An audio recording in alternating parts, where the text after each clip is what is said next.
ഐനിൽ കഴിഞ്ഞ ദിവസം അനുഭവപ്പെട്ട ശക്തമായ ആലിപ്പഴ വർഷത്തിൽ നിരവധി മലയാളികൾക്ക് കിടപ്പാടം പോലും ഇല്ലാതായി. വാഹനങ്ങൾക്കും വീട്ടുസാമഗ്രികൾക്കും നാശം നേരിട്ട സാധാരണക്കാരിൽ പലരും നഷ്ടപരിഹാരം പോലും ലഭിക്കില്ലെന്ന ആശങ്കയിലാണ്. ഈ സാഹചര്യത്തിൽ പരസ്പരം കൈത്താങ്ങ് നൽകാനുള്ള ശ്രമത്തിലാണ് അൽ ഐനിലെ മലയാളി സമൂഹം. അലൈനിൽ കഴിഞ്ഞ ദിവസം ഉണ്ടായ ആലിപ്പഴ വർഷത്തിൻ്റെ മനോഹരമായ ചിത്രങ്ങളാണ് നമ്മൾ ഇതുവരെ കണ്ടത്. പക്ഷേ പലർക്കും അത് ദുരിതപ്പെയ്ത്തിൻ്റെ ദിവസങ്ങളായിരുന്നു. നിരവധി പ്രവാസികൾക്കാണ് നാശനഷ്ടം നേരിട്ടത്. വാഹനങ്ങൾ മുതൽ വീട്ടുസാമഗ്രികൾ വരെ. പ്രവാസികൾ അവരുടെ അനുഭവങ്ങൾ പങ്കുവെക്കുകയാണ്.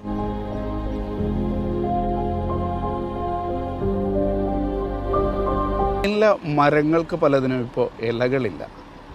ആലിപ്പഴ വർഷത്തിൽ അത് കൊഴിഞ്ഞു പോയതാണ്. ചെറിയ ചെറിയ കല്ലേറ് പോലെ ഇങ്ങനെ ഇതിൻ്റെ മുകളിൽ ശബ്ദം തുടങ്ങി. അപ്പോൾ അത് കാണാൻ ആലിപ്പഴമാണോ എന്നൊരു സംശയം ഉണ്ടായിരുന്നു. ഞാനത് നോക്കാൻ വേണ്ടിയിട്ട് പുറത്ത് ഇവിടെ വന്ന് നിന്നപ്പോൾ ഐസിൻ്റെ ചെറിയ ചെറിയ കട്ടകൾ ഇങ്ങനെ വീഴുന്നുണ്ട്. അപ്പോൾ നല്ല രസം തോന്നി, വീഡിയോ ഒക്കെ എടുത്തു. അപ്പോൾ തന്നെ ഓഫ് ചെയ്ത് ഒന്നുകൂടി ഇങ്ങനെ ഇരുന്നു കട്ടിലിൽ. ഇവിടെയാണ് ഞങ്ങൾ കിടക്കുന്നത്. ഇവിടെ ആയിരുന്നു ഞങ്ങളുടെ കട്ടിലുണ്ടായിരുന്നത്. കുറച്ച് കഴിഞ്ഞപ്പോൾ ഇതേപോലെ ശബ്ദം തന്നെ തുടരെ വീഴുന്ന ശബ്ദമായിട്ട് തോന്നി. വളരെ വലിയ പീസാണോ വീഴുന്നതെന്നും തോന്നി. പിന്നെയാണ് പെട്ടെന്ന് റൂഫ് ഇങ്ങനെ താഴേക്ക് വരുന്ന പോലെ തോന്നിയത്. അപ്പം തന്നെ ഞാൻ മോനെ വിളിച്ചു. മോനെ റൂഫ് ചിലപ്പോൾ വീഴാൻ സാധ്യതയുണ്ട്, നമുക്ക് ഇറങ്ങാമെന്ന്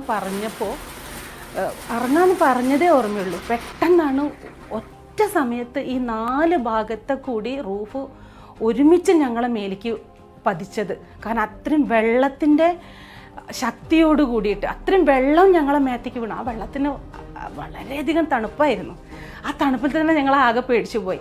ആ വീഴുന്നതും ഇതിൻ്റെ ഉള്ളിലായിരുന്നു, ഈ സീലിങ്ങിൻ്റെ ഉള്ളിലായിരുന്നു കംപ്ലീറ്റ് ഇതിൻ്റെ വയറിങ് അവർ വെച്ചിട്ടുണ്ടായിരുന്നത്. ആ വയറിങ് മൊത്തം അങ്ങോട്ട് ഞങ്ങളെ മേത്തേക്ക് വീണ് ഷോക്ക് പോലെ ഫീൽ ചെയ്തപ്പോൾ എനിക്ക് പന്തിയല്ല അവസരം എന്ന് തോന്നിയപ്പോഴാണ് വേഗം ഡോറ് തുറക്കാൻ ഞങ്ങൾ ശ്രദ്ധിച്ചത്. നോക്കുമ്പോൾ ഡോറ് പുറത്തുനിന്ന് മഴ വന്നിട്ട് ഈ മതിൽ കെട്ടുന്ന വെള്ളം പുറത്തേക്ക് പോകാൻ പറ്റാതെ പകുതിയോളം വെള്ളം, അതും ഐസ് ഇങ്ങനെ ഒഴുകി നടക്കുന്ന വെള്ളം, അതിൻ്റെ പ്രഷർ കൊണ്ട് ഡോറ് ഇവിടെ നിന്നുള്ള റൂഫ് നിലത്ത് വീഴുന്നതുകൊണ്ടും അവിടെ നിന്നുള്ള പ്രഷർ കൊണ്ടും ഡോറ് സ്റ്റക്കായി.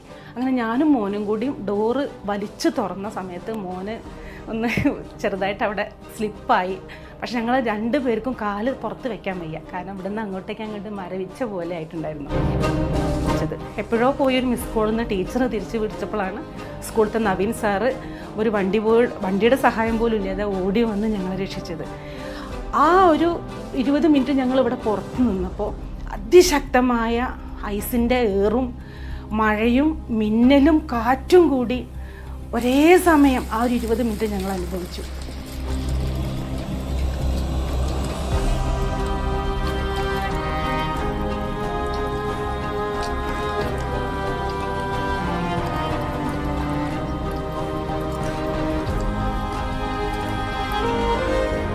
ഞങ്ങൾ വെക്കേഷന് പോയതായിരുന്നു നാട്ടിൽ.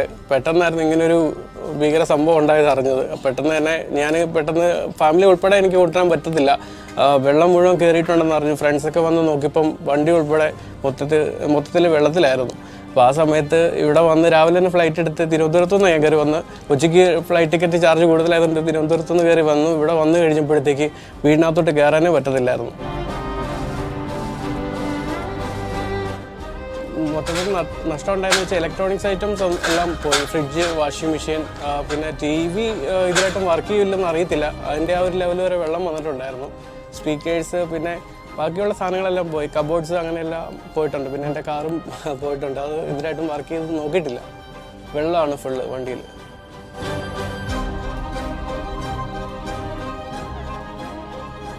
ഇവിടെ ഇപ്പോൾ എഫക്റ്റ് ചെയ്തു എന്ന് പറയുന്നത് ഒരുപാട് പേരുണ്ട്. അതിൽ നമുക്ക് ഡോക്യുമെൻറ്റഡ് ആയിട്ട് പറയാൻ പറ്റുന്നത് ആകെ ഇവിടുത്തെ ഹൗസ് റെൻ്റ് കോൺട്രാക്റ്റ്, അതായത് തൗത്തീക്ക് എന്ന് പറയും, മുനിസിപ്പാലിറ്റിയുമായിട്ട് ഹൗസ് റെൻ്റ് കോൺട്രാക്റ്റുള്ള ആളുകൾക്ക് മാത്രമാണ് നമുക്ക് ഇങ്ങനത്തെ ഒരു നാച്ചുറൽ കലാമിറ്റീസ് ഒക്കെ വന്നു കഴിഞ്ഞാൽ കോമ്പൻസേഷൻ ചോദിക്കാൻ പറ്റുക എന്നാണ് മനസ്സിലായത്.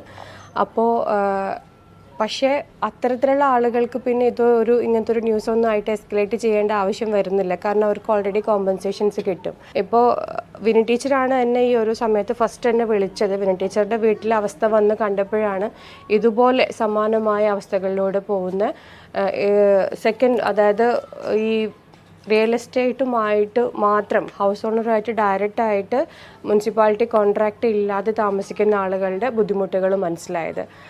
അങ്ങനെയാണ് എന്നെക്കൊണ്ട് ചെയ്യാൻ പറ്റുക എന്ന് പറയണത് എൻ്റെ ഫ്രണ്ട്സും ഇവിടുത്തെ സംഘടനകളൊക്കെയുമായി ചേർന്നിട്ട് നമുക്ക് എങ്ങനെ ഇവരെ ഒന്ന് അതിജീവനത്തിന് സഹായിക്കാം എന്നുള്ളതാണ്.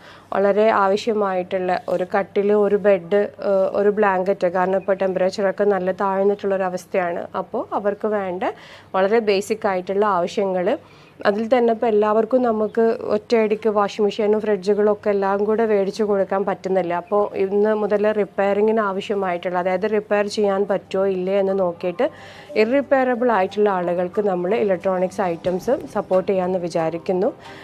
അതിന് മലയാളികൾ എല്ലാവരും കൂടെ ശ്രമിക്കും എന്നുള്ളൊരു വിശ്വാസത്തിലാണ് ഇറങ്ങി പുറപ്പെടുന്നത്. ഈ ദുരിതകാലത്ത് പരസ്പരം താങ്ങാവാനുള്ള ശ്രമത്തിലാണ് അലൈനിലെ മലയാളി പ്രവാസികൾ. Shino Shamsudheen, media 1, align.